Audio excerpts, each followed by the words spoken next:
हमारी पार्टी ने तो सपा सरकार में, हमारी पार्टी ने यूपी में सपा सरकार में 2 जून सन 1995 की हुई घटना, जिसमें इनका मेरी हत्या करने का पूरा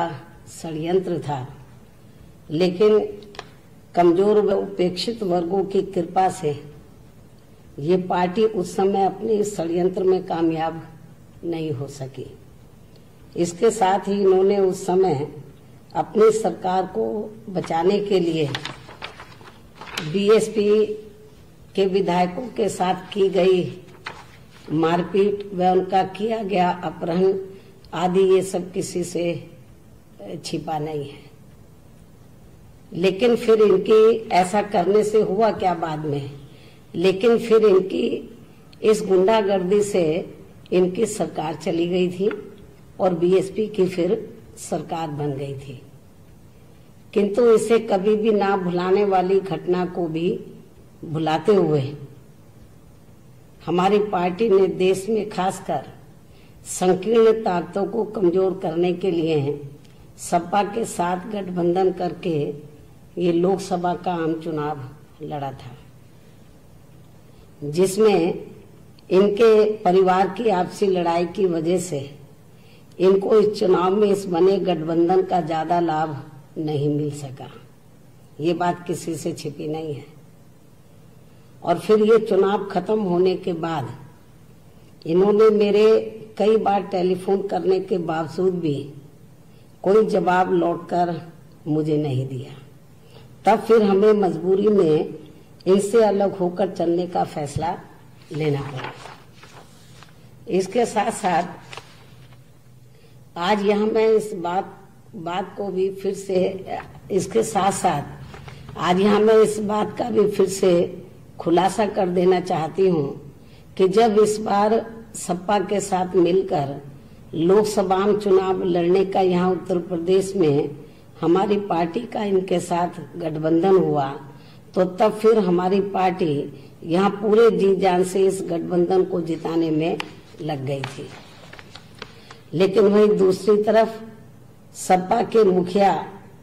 गठबंधन होने के पहले दिन से ही श्री एससी मिश्रा जी को अक्सर ये कहते रहे कि अब तो सपा व बसपा का गठबंधन हो गया है, तो ऐसे में अब बहन जी को 2 जून के मामले को भुला के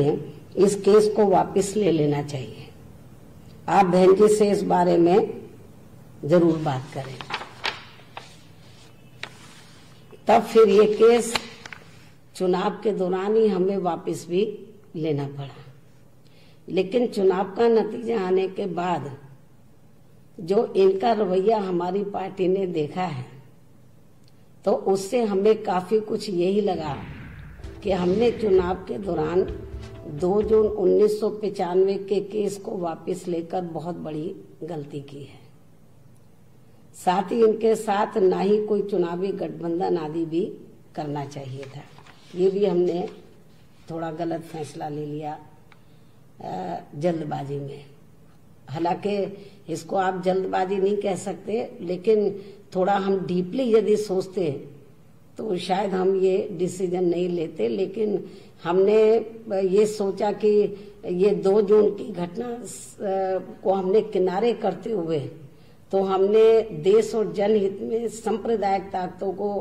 या संकीर्ण ताकतों को कमजोर करने के लिए हमने यूपी में ये फैसला लिया। इसके बाद लेकिन इनका जो रवैया था, तो ये तो आपको मैंने बताया 2 जून 1995 वाले मामले को, तो उस समय भी इनका दलित विरोधी रवैया था। तो और चुनाव पे ध्यान देने की बजाय केस वापस लेने के लिए मिश्रा जी को कहते रहे कि बहन जी को बोलो केस वापस ले लें, लेकिन ये भी सब हो गया। इसके बाद इनका एक और दलित विरोधी चेहरा हमें कल राज्यसभा के पर्चों के जांच के दौरान भी देखने के लिए मिला है, जिसमें इनको सफलता नहीं मिलने पर खिसियानी बिल्ली खम्मा नोचे की तरह अब ये पार्टी जबरदस्ती बीएसपी पर बीजेपी के साथ सांठगांठ करके ये चुनाव लड़ने का गलत आरोप लगा रही है, जिसमें रत्ती भर भी सच्चाई नहीं है। जबकि इस मामले में सच्चाई तो ये है, जो आज मैं मीडिया के माध्यम से खासकर उत्तर प्रदेश की जनता को और पूरे देशवासियों को ये बताना चाहती हूँ कि जबकि इस मामले में सच्चाई तो ये है कि जब यहाँ उत्तर प्रदेश में राज्यसभा के लिए अधिसूचना जारी हुई,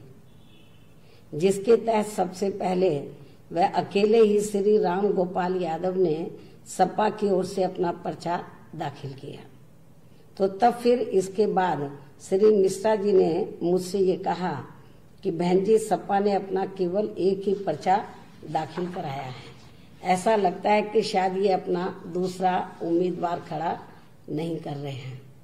ऐसे में फिर हमें अपना भी उम्मीदवार जरूर खड़ा कर देना चाहिए, वरना फिर कोई ना कोई बड़ा पूंजीपति हमारे भी विधायकों की खरीद फरोख्त करके ये चुनाव जीत जाएगा। और इस संबंध में यहाँ मैं ये भी बताना चाहती हूँ कि राज्यसभा के लिए अपना प्रत्याशी उतारने से पूर्व बहुजन समाज पार्टी के राष्ट्रीय महासचिव श्री सतीश चंद्र मिश्रा जी ने समाजवादी पार्टी के अध्यक्ष श्री अखिलेश यादव से टेलीफोन पर बात करनी चाहिए। उन्होंने खुद मिलाया, टेलीफोन पर बात करनी चाहिए, परंतु जब उनका फोन नहीं उठा, बेल जा रही थी, लेकिन जब उनका फोन नहीं उठा तब फिर इन्होंने इनके प्राइवेट सेक्रेटरी से भी फोन में बात की और कहा कि वो उनकी बात श्री अखिलेश से करा दें, जिस पर उनको जवाब में कहा गया बात करा दी जाएगी, किंतु बात नहीं कराई गई। इसके पश्चात फिर श्री मिश्रा जी ने श्री राम गोपाल यादव से फोन पर बात की और पूछा क्या समाजवादी पार्टी 2 सीटों पर नामांकन करेगी या सिर्फ एक सीट पर। इस पर श्री राम गोपाल ने स्पष्ट रूप से ये कहा कि समाजवादी पार्टी सिर्फ एक ही सीट पर ये चुनाव लड़ेगी। श्री मिश्रा जी ने उन्हें ये भी बताया कि अगर समाजवादी पार्टी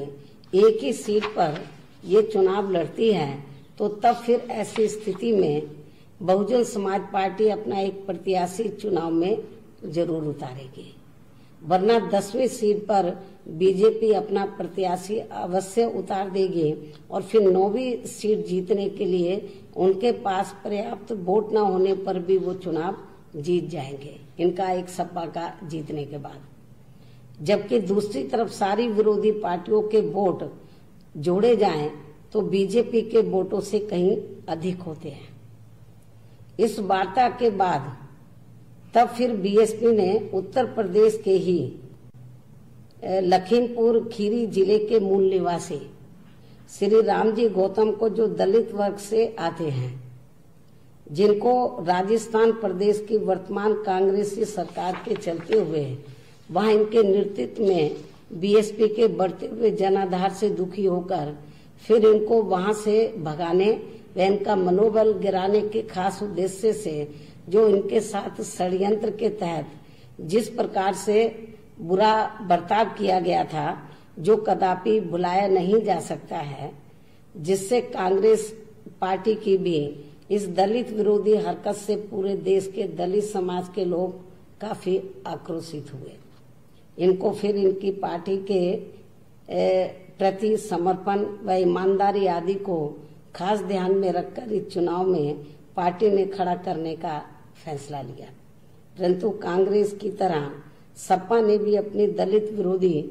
मानसिकता के तहत अपनी इस बात से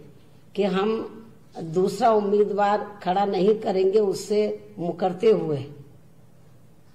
बीएसपी के इस उम्मीदवार का विरोध करने के लिए एक षड्यंत्रकारी चाल के चलते हुए नामांकन के आखिरी कुछ ही मिनटों में या घंटों में, कुछ ही मिनटों में एक निर्दलीय उम्मीदवार को पर्चा भरवाने का काम किया और उसके पश्चात दिनांक 28/10/2020 को नामांकन पर्चे की जांच के समय बहुजन समाज पार्टी के 4 विधायकों की खरीद फरोख्त करके उनसे ये झूठा हलफनामा दिलवाया कि उन्होंने बहुजन समाज पार्टी के नामांकन पत्र में अपने हस्ताक्षर नहीं किए थे, जबकि इन सभी विधायकों ने दिनांक 26/10/2020 को श्री रामजी गौतम के नामांकन पत्र में हस्ताक्षर किए थे और पर्चा दाखिले के समय में भी वे स्वयं मौजूद थे। और फिर जांच उपरांत इन विधायकों का ये कथन असत्य एवं झूठा पाया गया तथा बहुजन समाज पार्टी के प्रत्याशी का पर्चा सही पाया गया, वैध पाया गया। और फिर समाजवादी पार्टी द्वारा समर्थित निर्दलीय उम्मीदवार का भराया गया पर्चा कई गंभीर त्रुटियों की वजह से खारिज हो गया। अर्थात इनको हराने के लिए सपा ने, हमारे कैंडिडेट को हराने के लिए सपा ने अपने विधायकों के समर्थन से एक उद्योगपति से पर्चा दाखिल करा दिया और फिर आम चर्चा के मुताबिक जिनके धन से वह आगे टिकट देने के लालच से मीडिया के अनुसार बीएसपी के इनको मिलाकर 7 विधायकों को तोड़ा गया, जिसमें फिर भी इन्हें इस उद्योगपति को राज्यसभा में भेजने के लिए सफलता नहीं मिल पाई। और अब इससे दुखी होकर ये पार्टी बीएसपी पर बीजेपी के साथ सांठगांठ करके ये चुनाव जीतने का गलत व बेबुनियाद जबरदस्ती के आरोप लगा रही है। किंतु इनकी ये घिनौनी हरकत अब इस पार्टी को आगे चलकर कभी भी भारी पड़ सकती है। और इस मामले में आज हमारी पार्टी एडवांस में ही ये ऐलान कर देना चाहती है कि आगे चलकर जल्दी ही इस बार जब यहाँ एमएलसी के चुनाव होंगे, क्योंकि इसके बाद एमएलसी के होंगे, आगे चलकर जल्दी ही इस बार जब यहाँ जल्दी मतलब समय से, अब समय कम रह गया, इस बार जब यहाँ एमएलसी के चुनाव होंगे तो तब फिर बीएसपी कल की घटना का जैसे को तैसा जवाब देने के लिए, अर्थात सपा के दूसरे खड़े किए जाने वाले उम्मीदवार को हराने के लिए, एक तो उनका आराम से बन जाएगा, दूसरा ये खड़ा करेंगे, अर्थात सपा के दूसरे खड़े किए जाने वाले उम्मीदवार को हराने के लिए अपनी पूरी ताकत लगा देगी बीएसपी जो है। और इसके लिए चाहे पार्टी के विधायकों को इनके उम्मीदवार को हराने के लिए बीजेपी व अन्य किसी भी विरोधी पार्टी के उम्मीदवार को ही अपना वोट क्यों न देना पड़ जाए तो भी देंगे। अर्थात जो भी पार्टी इनके दूसरे उम्मीदवार को, यानी कि सपा के दूसरे उम्मीदवार को हराने के लिए भारी पड़ेगी तो उसे हम अपने विधायकों का वोट जरूर दिलाएंगे। अर्थात सपा के दूसरे उम्मीदवार को अब हमारी पार्टी जरूर एमएलसी का चुनाव हराएगी। जबकि इस मामले में यूपी के लोगों को ये मालूम है, शायद इसे नहीं मालूम है तो इसको भी मैं आज बता देना चाहती हूँ। सपा के मुखिया को, अखिलेश को ये मैं बता देना चाहती हूँ, जबकि इस मामले में यूपी के लोगों को ये मालूम है और सपा के मुखिया को भी ये मालूम होना चाहिए कि सन 2003 में इन्होंने बीएसपी के, जब मैंने खुद गवर्नमेंट छोड़ दी थी तो उसके बाद सन 2003 में इन्होंने बीएसपी के, यानी कि सपा ने बीएसपी के 38 एमएलए तोड़कर अपनी सरकार बना ली थी। उसके बाद फिर क्या हुआ सन 2003 के बाद, उसके बाद सन 2007 में विधानसभा के हुए आम चुनाव में इनको फिर प्रदेश की जनता ने सत्ता से बाहर कर दिया और फिर बीएसपी की पूर्ण बहुमत की सरकार बनी। तब इनके पिताजी ने ये गलत कार्य किया था, इनके पिताश्री ने ये गलत कार्य किया था और अब उन्हीं के पद चिन्हों पर चलकर तो ये भी ये गलत कार्य कर रहे हैं और अब इनका भी अपने पिताश्री की तरह ही बुरा हाल होने वाला है अगले, ये जो इस बार विधानसभा का आम चुनाव होगा, तथा बीएसपी फिर से अब पूर्ण बहुमत के साथ सत्ता में आसीन हो जाएगी। तो जैसे सन 2007 में वैसे ही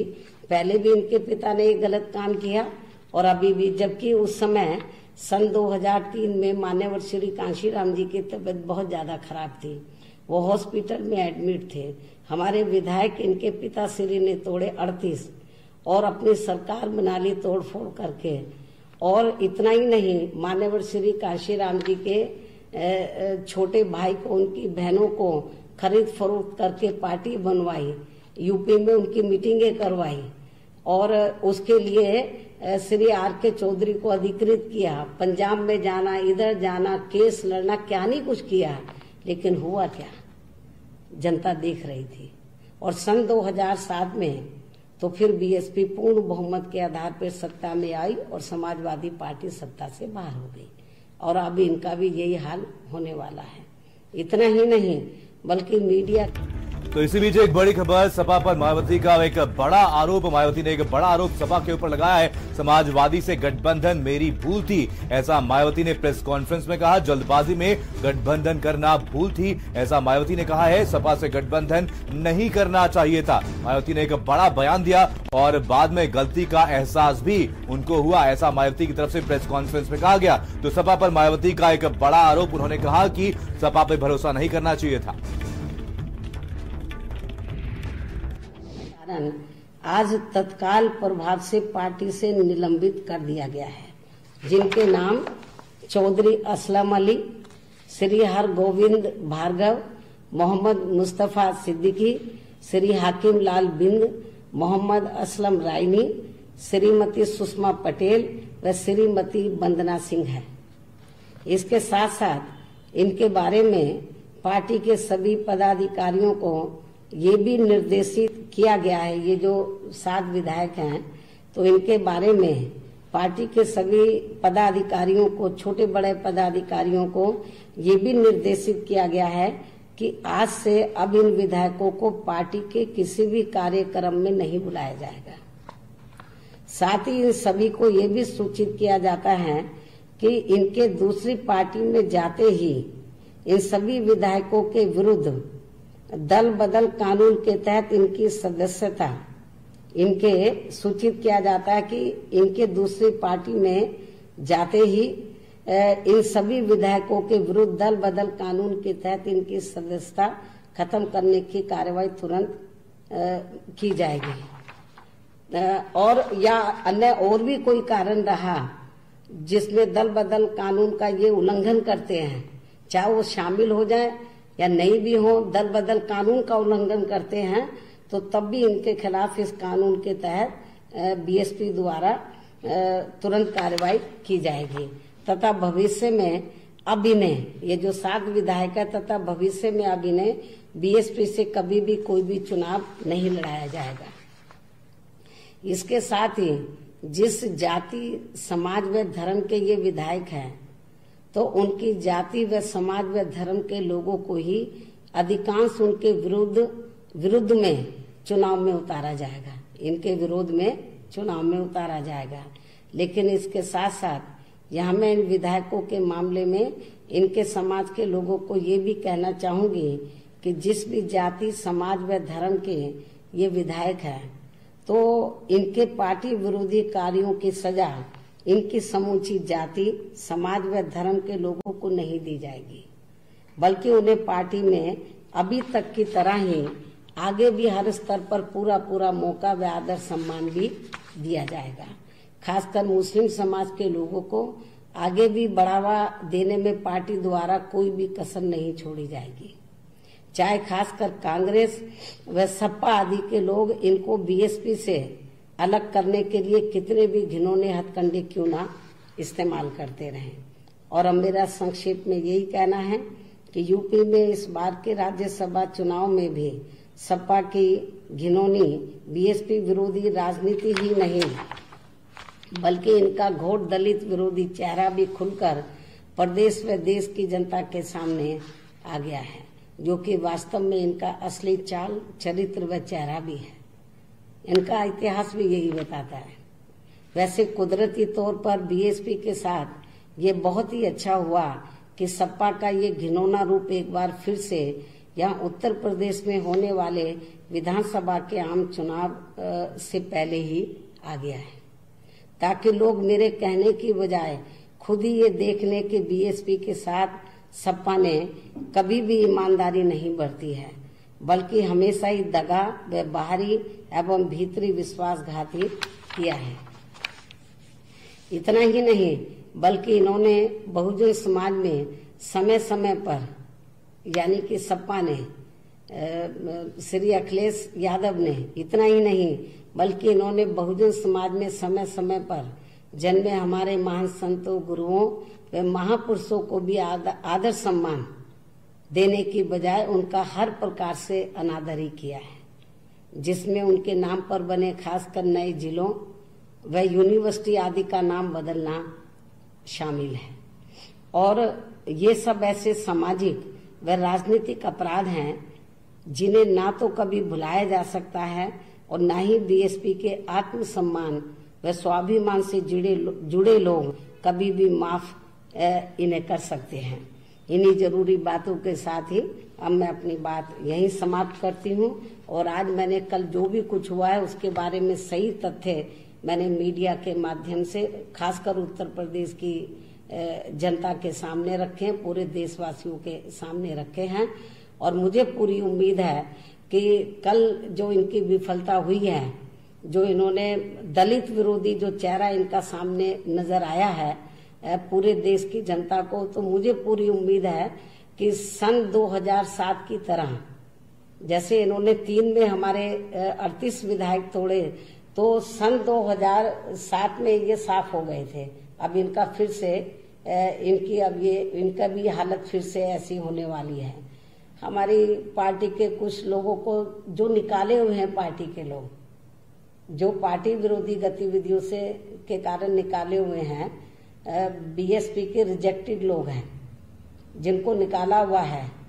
अब काम कुछ बचा नहीं है, उनको आए दिन प्रेस बुलाकर कि ये है फलाना, ये है इसने बीएसपी छोड़कर सपा ज्वाइन कर ली है, उनके साथ 1-2 और दूसरी पार्टियों का नाम ले लेते हैं। तो मेरे ख्याल इनको शायद इतिहास की जानकारी नहीं है। तो जो 38 एमएलए जो इन्होंने तोड़े थे उनका क्या हाल हुआ और इनके पिता श्री का क्या हाल हुआ सन 2007 के चुनाव में, इनको मालूम होना चाहिए। तो इनको लंबी राजनीति यदि करनी है तो ऐसा कोई गलत काम नहीं करना चाहिए जिससे राजनीतिक क्षेत्र में इनका इमेज खराब हो, क्योंकि जोड़ तोड़ की राजनीति कभी टिकाऊ नहीं होती है। इससे ऊपर उठकर तो इनको एक आइडियोलॉजी के आधार पर, मेरे ख्याल डॉक्टर राम मनोहर लोहिया की ये बार बार बात करते हैं, क्या उनके आदर्शों पे चलते हैं? यदि उनके आदर्शों पर चले तो उन्होंने कभी नहीं बताया कि जो ये हरकतें कर रहे हैं और खास तौर से वीकर सेक्शन के मामले में दलितों को के साथ जो अपमान कर रहे हैं, जो उनकी उपेक्षा कर रहे हैं, मेरे ख्याल ये ऐसा कभी उन्होंने नहीं किया था। और इतना ही नहीं, मैं ये भी बताना चाहती हूँ, ये मैंने जो गलत फहमी थी कि भी उन्होंने हमसे बात नहीं की, श्री मिश्रा जी ने खुद कई बार इनको टेलीफोन मिलाया इस दूसरी सीट के बारे में, और जब नहीं उठाया इनके प्राइवेट सेक्रेटरी को बोला। आज मैं मीडिया के माध्यम से यूपी के समूचे ब्राह्मण समाज को ये कहना चाहती हूँ कि माननीय श्री सतीश चंद्र मिश्रा जी, उनका लंबा तजर्बा है, वो टॉप के वकील हैं, राजनीति में भी उनका अच्छा अनुभव है, लेकिन इन्होंने उनसे उनके टेलीफोन को नहीं उठाया, उनसे बात नहीं की, उनके पीए ने बात नहीं कराई। तो ऐसा करके उन्होंने मिश्रा जी का ही अपमान नहीं किया है, बल्कि पूरे उत्तर प्रदेश में ब्राह्मण समाज का अपमान किया है। तो मुझे पूरा भरोसा कि ब्राह्मण समाज इसकी सजा तो जब यूपी में विधानसभा का आम चुनाव होगा इनको जरूर देगा, मुझे ये पूरा भरोसा है। तो इसलिए लोगों को इसका असली चेहरा सामने नजर आ गया। तो जो इधर उधर की बातें करते हैं कि हम ये कर देंगे, स्टैचू लगा देंगे, मेरे ख्याल सपा सरकार में सबसे ज्यादा लॉ एंड ऑर्डर खराब था, माफिया राज था, गुंडा राज था। और ब्राह्मण समाज दलित को तो ये कुछ समझते ही नहीं थे, दलित और अति पिछड़े वर्ग के लोगों को और मुस्लिम समाज के लोगों को। और इतना ही नहीं, ब्राह्मण समाज के लोगों का तो इतना बुरा हाल था, आए दिन हत्याएं होती रहती थी। लेकिन अब वो, क्योंकि वर्तमान बीजेपी की सरकार भी लॉ एंड ऑर्डर को कंट्रोल नहीं कर पा रही है, हालत बहुत ज्यादा खराब है। लेकिन बीजेपी के ऊपर उंगली बीएसपी उठाए तो अच्छा लगता है। लॉ एंड ऑर्डर को लेकर बीएसपी उंगली उठाए बीजेपी के शासनकाल को लेकर, क्योंकि जब मेरी सरकार थी तो मैंने लॉ एंड ऑर्डर बढ़िया दिया, अच्छी सरकार दी, कानून द्वारा कानून का राज कायम किया। लेकिन सपा की हुकूमत में क्या हुआ सबको मालूम है। तो गुंडों और बदमाशों का रास्ता तो ये दूसरों को सलाह दे, मैं सलाह दूं तो लोग मानेंगे, लेकिन सपा की गवर्नमेंट में कितना बुरा हाल था ये किसी से छिपा नहीं है। गुंडों और बदमाशों का राज था, माफियाओं का राज था। तो मेरे ख्याल इसलिए तो ये बौखलाए हुए हैं सपा के लोग, और ये सोचने कि जोड़ तोड़ करके ये पावर में आ जाएंगे, तो ये इनको अपने पिताश्री से जरूर सीख लेना चाहिए। इस बात को मैं फिर से दोहराना चाहती हूँ। अंत में इसका जो रिजल्ट आता है वो खराब आता है। तो मेरे ख्याल, और जो ये गलत फहमी पैदा कर रहे थे कि भाई हमने किसी के दबाव में आकर ऐसा किया, ऐसा नहीं, हमने इनको पूरा मौका दिया था। सही बात तो ये है कि हम तो ये सोच रहे थे कि ये श्री राम गोपाल को खड़ा कर रहे हैं तो शायद ये अपनी औरत को खड़ा करेंगे, अपनी वाइफ को। वो चुनाव हार गई थी। मैंने मिश्रा जी को यही कहा कि देखो वो चुनाव हार गई थी, यदि वो अपनी औरत को लाते हैं दूसरा कैंडिडेट बनाकर, तो फिर हमें अपना कैंडिडेट नहीं खड़ा करना चाहिए, उनको जिताना चाहिए। ये हमने फैसला ले लिया था। हमने पार्टी के अंदर हम लोग सोच रहे थे कि नहीं, उनको जिताना चाहिए। तो लेकिन उन्होंने तो टेलीफोन ही नहीं उठाया।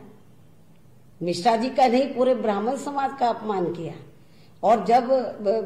ये लोकसभा चुनाव का रिजल्ट आया, जब मैंने सोचा कि भी चलो जो भी कुछ रिजल्ट आ गया है तो हमें आगे बढ़ना चाहिए, हिम्मत और हौसले से, मायूस होकर घर नहीं बैठना चाहिए। मैंने इनको समझाया, फिर इनसे मैंने बातचीत भी की, मतलब बातचीत करने के लिए कई बार टेलीफोन मिलाया, लेकिन उन्होंने बातचीत नहीं की। ऐसे थोड़ी ना राजनीति चलती है। तो इसलिए मेरा यही कहना है कि ये जो गलत किस्म का प्रचार करके तो ये बीएसपी को की ये छवि को खराब करना चाहे, मेरे ख्याल उत्तर प्रदेश की जनता इन सारी बातों को समझती है। तो जो कुछ भी कल घटनाक्रम हुआ है तो मेरे ख्याल सही तथ्य तो मैंने मीडिया के माध्यम से उत्तर प्रदेश की जनता, पूरी देश की जनता के सामने रखे हैं। मुझे पूरी उम्मीद है कि जनता बिल्कुल भी इनके जो ये गलत प्रचार कर रहे हैं इनके बहकावे में नहीं आएगी। इन्हीं जरूरी बातों के साथ ही मैं अपनी बात यही समाप्त करती हूँ। धन्यवाद।